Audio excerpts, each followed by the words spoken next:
understand the economy, you have to understand human nature. This podcast is powered by Acast. How are you doing there? It is time for the podcast. The podcast today will be a hot take on the most recent news that the European Union has in effect rolled over its game, set and match to Trump on the trade tariff negotiations. Headline news is that the United States will have unfettered access to the European Union, while in contrast, the European Union will pay 15% tariffs on all European goods going to the United States. And we have yet to see what is in store for the pharmaceutical industry, which is of particular importance to both Ireland, but also to France and to Denmark, with large pharmaceutical sectors. So, John, is it a deal or no deal? Well, is it a good deal or a bad deal, more like? That's lovely theme music. I love the theme music there. Where did you dig that out from? That takes you right back to your daytime TV days, huh? Do not knock daytime television, John. As you know, I was, on my many incarnations, I once was I was a daytime television presenter, show called The Big Bite. Maybe our audience was slightly niche. It was the elderly and really stoned students watched it. Yes. And you were sitting there in your lovely flex suit. Exactly, my flex suit, doing all sorts of things. I was so mad. We had about 8 topics a day. So you could be talking to like some minister for whatever about thing, and then talking to some guy who just transitioned about his journey. And it was just mental. And then some pets and some... Was there a bit of cooking? There's always cooking in those afternoon shows. Of course there was. Yeah. Look, listen, John, we might go back there. It is called, it's Shumtarian adaptability, John. Oh, right. Actually, you decide, okay, this is my gig for the year. This is how I'm going to pay the rent, and away you go. Anyway, let us get back. That show never exported to the US, though, unfortunately. No, somehow. Well, there would have been a tariff on it. Exactly. On the intellectual property of David McWilliams' afternoon chat show. Afternoon chat show, 2 to 4, RTE, early 2000s. Anyway, where were we? We are on Trump. So the headline numbers are, as I said, John, it looks as if the European Union has been rolled by Trump, number one. Yeah. Okay. The question then is, and this is always the question, is there some incredibly mendacious European tactic here, which gives Mr. Trump a victory and the Europeans live to fight it another day? Because the Europeans know is that at the moment, America is the dominant power. Yeah. At the moment, America is the dominant party. Europe needs, more than anything else, needs time. And sometimes in a crisis, as we've said before, what you run out of is time. But for what time for what, though? Europe needs time to reconstruct the entire industry, to rebalance its economy. First of all, let's think about what the European strengths, right? Despite the Americans yabbering on about the Europeans being weak, etc., it is Europe that runs a $200 billion trade surplus with America, not the other way around. Yeah. Okay? That is the fact. This is the issue, right? The issue is the European $200 billion trade surplus with America.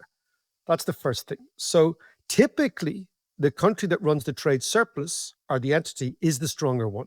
Yeah. What the Americans have seen is this is a sign of European cheating and criminal behavior and not having a level playing field. What the Europeans have said is, okay, we will give you the victory and Donald Trump can go home and do not even a victorious lap, maybe 2 victory laps, okay? Yeah. And then the European hope is he kind of goes away, that he's happy with that. He pockets the victory. He goes on Fox. He tells everybody how great he is. Europe basically realizes, okay, the tariffs are 15%. American consumers are going to pay that. Is it really going to move the needle, as the Americans would say, on reversing the trade imbalance that is in Europe's favor? Maybe not. And more importantly, we live to fight another day. That is the idea. So, for example, people have said the Europeans have folded. But from my understanding in poker, you fold when you weigh up all the risks and you're not prepared to deploy more capital in the gamble and spoof. That's when you fold. When you realize, actually, you know what? Right now, we don't have the hand. And you give up whatever was on the table. that you put on the table. Yeah. Right. What you don't do is double down on a bad hand. Yeah. Or hit the nuclear option, which is the full-blown trade war. I'm going to spin it in a way in which I'm trying to see if there's a European angle in this. Yeah. So is this the old Kenny Rogers approach to tariff negotiations? Know when to hold 'em, know when to fold 'em. Exactly. Know when to walk away and know when to run. As they always say in poker, you've got 5 minutes to figure out in the game of poker who the fucking idiot is. And if you haven't figured that out after 5 minutes, the fucking idiot is you. Yeah. So anyway, speaking of which, though, Trump clearly played poker. And I think what's interesting is the way in which the Europeans came to the table was they came as diplomats, right? They came as legates. They went to America. They spoke for 100 hours with the American negotiators. I'll actually just give you the background before we talk about the issue. So Trump gets in January. Well, he gets in November, but they're waiting for January. They're waiting around. They think, will he be as bad? Is the bark going to be worse than the bite? Let's see. Then I think the European negotiators were taken by surprise on Independence Day. Even though they probably shouldn't have been, they were. And then they hoped that, oh, look, what's happened. The financial markets have reacted very, very badly. Trump always chickens out. Taco, we're going to adopt that sort of strategy. Now, what actually happened behind the scenes was that in as late as late June, which is not that long ago, John, the European negotiators and the American trade negotiators had come to a standoff, but an honorable standoff of 10% tariffs each. Yeah. And they were going to put that on the table. Both sides were going to say, okay, that's fine. The Americans get some revenue, because remember, this is not just about the 200 billion trade surplus that Europe runs with the United States, which America thinks is unfair. It's also about the idea, the central idea in MAGA, that they will raise revenue from the tariffs and they will go back to the William McKinley economics of raising revenue from tariffs. So what they were hoping was that the Americans could go away and say, look, we've got a revenue deal here and we've brought the Europeans to the table. Actually, what happened was Lutnick brought that back to Trump, and Trump exploded and said, no way. So this is a Trumpian deal. So the trade negotiators brought back what they would regard as an honorable settlement, but Trump, ever this sort of New York real estate guy, wanted to crush the opposition. Now, he understood, remember we mentioned last week, this is the key thing, that the Europeans have a weakness. The weakness is the Europeans can be seen in the European Union as a chain. And the weakest link in the chain is the way in which different European countries regard their relationship with the United States. Yeah. So for the Americans, Europe is one block. That's why Americans say when they go on holidays, I went to Europe. Yeah. They think it's one place. For the Europeans, every single country has its own relationship with the United States. And every country has their own particular industry that they're trying to protect to a certain degree. So the first thing, so before we get that, you're absolutely right, but before we get to that, what we have is the difference between a street fighter and a diplomat. The Europeans go as diplomats expecting a sort of a deal between governments that is honorable, that is respectful, and that seeks to reinstate the status quo. Yeah. Donny J doesn't look at the world like that. He looks at the world through the prism of what's the next headline going to be? Can I crush the opposition? Can I humiliate the opposition? Can I walk away as the big guy? And of course, this is why he took even the likes of Lutnick and said, no, your deal isn't good enough. And he wanted to get an all or nothing deal, right? So that's the first thing. That's from the American side. From the European side, is there a European cleverness here? Which is, this is not as bad as it seems. The last thing we want is all-out war. I'll put it to you in the Michael Collins pro and anti-treaty version. Right, appeal to Irish people. This is in Irish history. This is exactly the deal that the 1921 Anglo-Irish Agreement, right, which established the bona fides of this state and the settlement to start this state. Michael Collins goes to London. De Valera wants a full 32-county republic or nothing else, the nuclear option. Yeah. Lloyd George says to Michael Collins, if you want that, we're not going to give it to you, and we're going to restart the War of Independence, and we are going to destroy you. So Collins is faced with the Armageddon or the Free State. Yeah. The 26-county Free State Dominion status. Collins thinks it's better to get a little bit in the deal, clear the air, sign the deal, and what he called have the freedom to negotiate your own freedom. Yeah. Rather than go from Armageddon, which everything could be blown apart, the De Valera approach, right? Maybe von der Leyen and the European Commission and working together with European capitals are in the Michael Collins thing, which is, this is a disastrous situation if it goes wrong.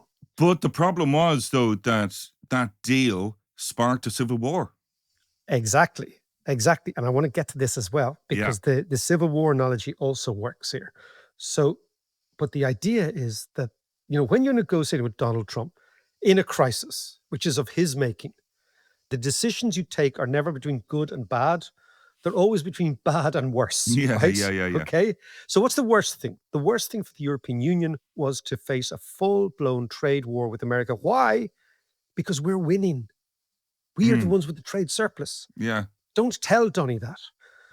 Maybe it's better to accept a halfway house, which looks like a visceral defeat. It looks like a climb down. It looks like game, set, and match to Donny. But what it is the opportunity to buy yourself a little bit more time, to think on your feet, to get behind closed doors, etc., etc., etc. So this is the way I'm looking at it. It's not, because if you look at the commentary is, oh, it's a European defeat and they're stupid. That's taking the world as a zero-sum game. If you win, I lose. And if I win, you lose. But we know that's not how the world of trade works. The world of trade is much more subtle. It's much more flexible. And it lends itself to long-term thinking rather than short-term thinking. So that's my take on it, which is the European Union, divided as it is, bureaucratic as it is, probably dodged a serious bullet here. Yeah, I was wondering that, when you're using that analogy of Irish independence and the Civil War and all the rest, did von der Leyen go with this deal in order to keep Europe together? Interesting point. So you're getting to something very interesting here. So at the core of the European Union, the conflict at the core of the European Union has always been between sovereignty and supra-sovereignty, between nationalism and internationalism, between the sovereignty of the nations, which has always been driven by the Council of Ministers, and between the federalists, which has always been driven by the Commission. And this is an ongoing tug of war at the heart of the European Union. This is something that I think many Brexit commentators didn't understand, that the European Union isn't a finished article. It is a set of compromises between national politicians and parliaments and the federalists, right?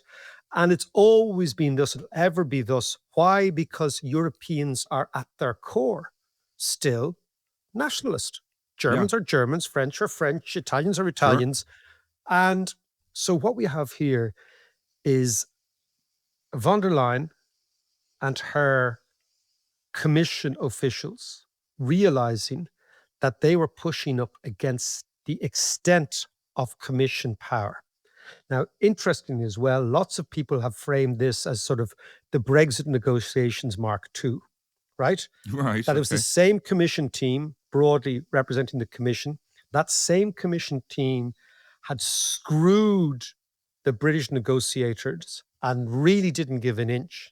And the perception was they would try and do the same thing with the Americans because they were starting from a stronger position, as in, we're the ones with the trade surplus. Yeah.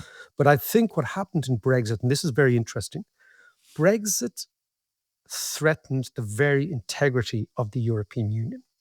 Because if Britain was seen to get a good deal and prosper afterwards, it would act as an incentive to other nationalists around Europe to break away. So it was seen as a red line for the European Union. The British need to be seen to suffer.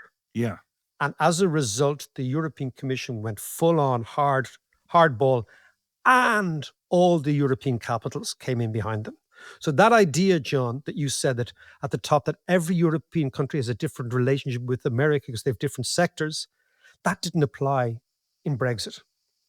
Then it was simply, Right. listen, Britain needs to be punished, not because it needs to be punished, but because it can't necessarily be the leader of a movement against Europe. Yeah. With America, it's quite a different idea. It's quite a different idea. And with America, the relationship that has been forged between various different member states with the United States, which is historical, which is political, which is military, and we're going to come on to that in a second, John, it's much bigger. So I think that what happened was the hardcore commission team wanted to play, from what I know, and what I've made a few calls with people who studied with me in the College of Europe last night, who are part of the negotiating team for the commission. What I gathered from them, John, was that the commission wanted to go hard, but they came up against the council and the interests of the member states. And Germany, France, even Ireland, all lobbied hard for a de-escalation of the trade war. Whereas the commission, or certain parts of the commission, wanted a re-escalation. And basically, von der Leyen ceded to the power of the nations rather than the power of the federalists. So I think that's going on behind the scenes. But why was that? Why were the commission so keen to de-escalate and vice versa? Because remember that we talked before about this supposed big bazooka. Yeah, that's typical commission. It didn't exist, right? It was a bluff. But Okay. why the commission were hardcore is because the commission really do not represent the nation states. At its core, has a different agenda. And its agenda is to supplant nation state power with federalist power. That's what the commission's all about. Okay. This is, and I knew this from my time in Brussels. That was always, it was never said because it sounds too sort of Jacobin almost, but it's the case. And so here what we have, I think, is the European Commission. These trade negotiations with the Americans have shone a light on how Europe really works. And it's back to the fudges, the compromises, so you have been no doubt that while the European Commission was going in one way, the Germans were talking to the French, they were talking to the Italians behind the backs of the Commission and trying to find a reasonable position. And you know what? Yeah. Given that Donny wanted an all-out trade war or 100% tariffs or 50% tariffs or whatever, the stuff he's been throwing out for the last 2 or 3 months, 15% tariffs on European goods is probably not a bad result when you're running a trade surplus of 200 billion per year. So, since Trump has come in January, the world has been thrown into this kind of chaos and uncertainty. So does this trade deal, does that mean that we're in more certain times and then we can just get on with our business? And this is where I'm going with this podcast, right? European financial markets have reacted amazingly positively to this deal because they're thinking, okay, that's it. It's done. It's done and dusted. We know it's all over, right? And they're reacting that a lot of the uncertainty has lifted. But, with Trump, you've no idea what's going to happen. Yeah. But I do think that this could mark a moment, and we're going to come on in the second half of this podcast, John, to talk about Ireland specifically. But I think this could mark a moment where there is now some sort of sense of a deal that has some sort of sense of permanence, and we live to fight another day. Yeah. Look at that sort of idea. It's the great idea in military tactics that you withdraw in order to basically preserve your army or your resources, to reimagine what the future might be and to try and take it from there. And I think that's what the Europeans have done. This may well be a charitable explanation, but I think it's a good explanation for what they have done. And it's the only explanation that makes any sense to me, which is the Commission have been defeated by the national and sectoral interests, and Europe kind of goes one step backwards to go sideways to maybe go one step forward again in the next 5 or 6 years. But Mike, I the little bit that I was reading, since I was woken very early this morning by you. Yes, dear listener, you have to understand that the insomniac McWilliams has these bright ideas in the middle of the night and is trying to text John like a jilted lover.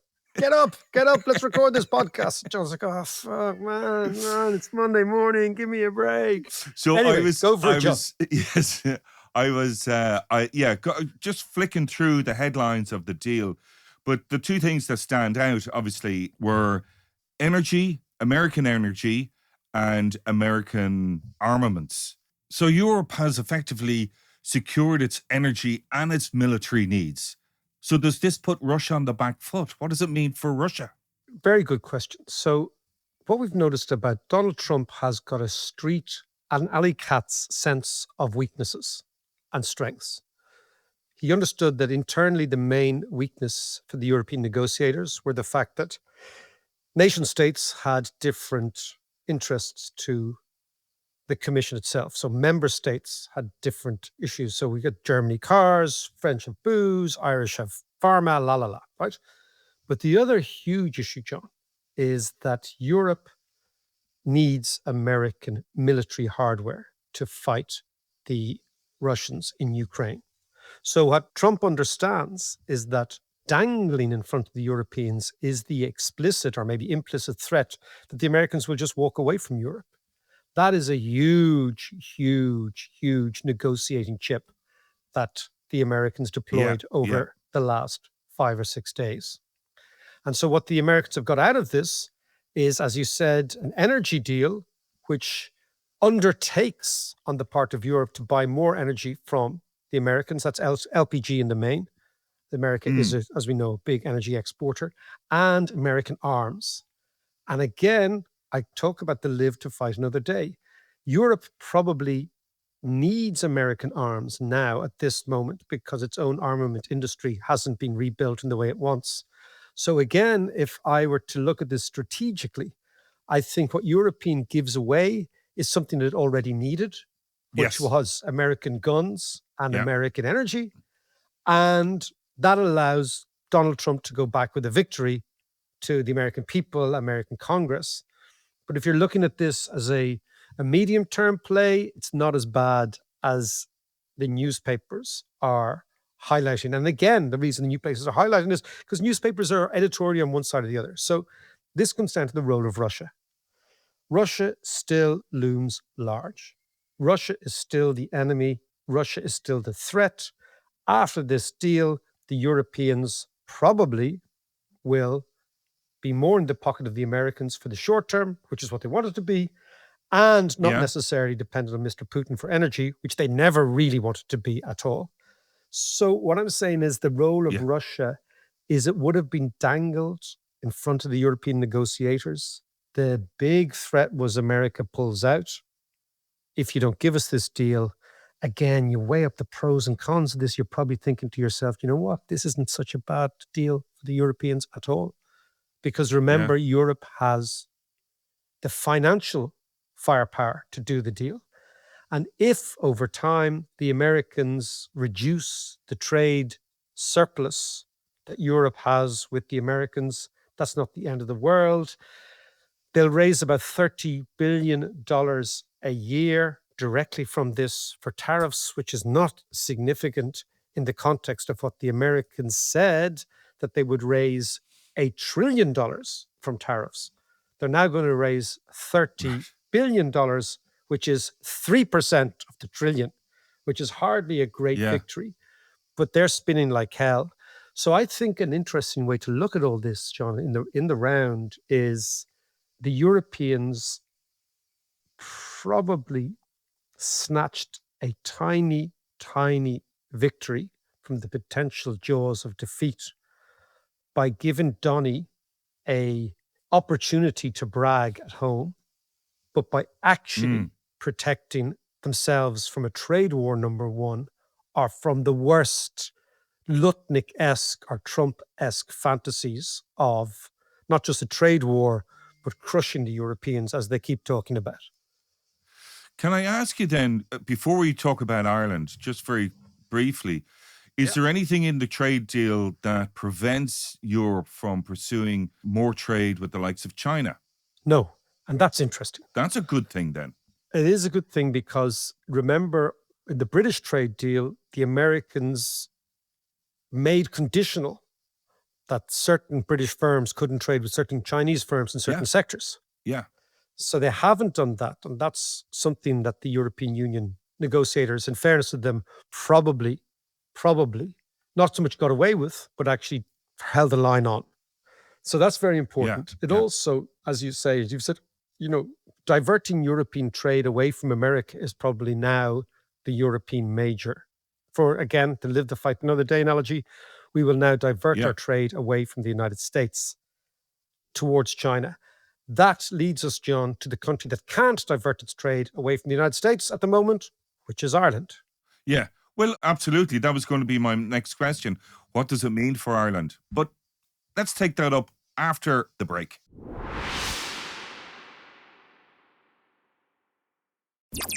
So deal or no deal, Mac, we did a deal. And as you say, it's probably dodging a bullet and we live to fight another day. But what does it actually mean for Ireland? Because we're a little bit more exposed with the pharmaceuticals. And to date, we're getting away with the 15%. Is that likely to change? And what does the overall deal mean for Ireland? Okay, so just so you put in context, listeners, you're probably reading the press about this. The overwhelming reaction to the press is this is Europeans' defeat. Europeans are stupid. The European Commission is a patsy, yada, yada, yada. What we're offering you here on the podcast is to look at it a little bit more nuanced.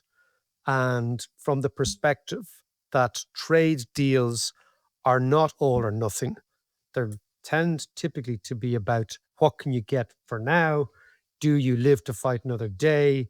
Does it give you time to reassemble your resources, et cetera, et cetera? So that's the take I'm taking. Yeah. It's not the mainstream take, but there you have it. I wouldn't expect anything less, Mac. Fair enough, Johnny. But for Ireland, the spin coming out of Ireland is the following, right? Which is that the trade deal is awful. It's not free trade. It's very far away from free trade, and this is terrible. But we are quite relieved to have a deal and to, in some way, draw a line on the uncertainty, right? The free trade argument was lost as soon as Donald Trump came into power, right? So there's no point in talking about that. That's the old world. That's not the new world. I would say that in Ireland, there is a sigh of relief, except for the fact that pharma has been excluded from this deal. And Donald Trump has been very explicit that he wants American drugs to be made in America. And he sees this not as really a financial play, but as a geostrategic security play.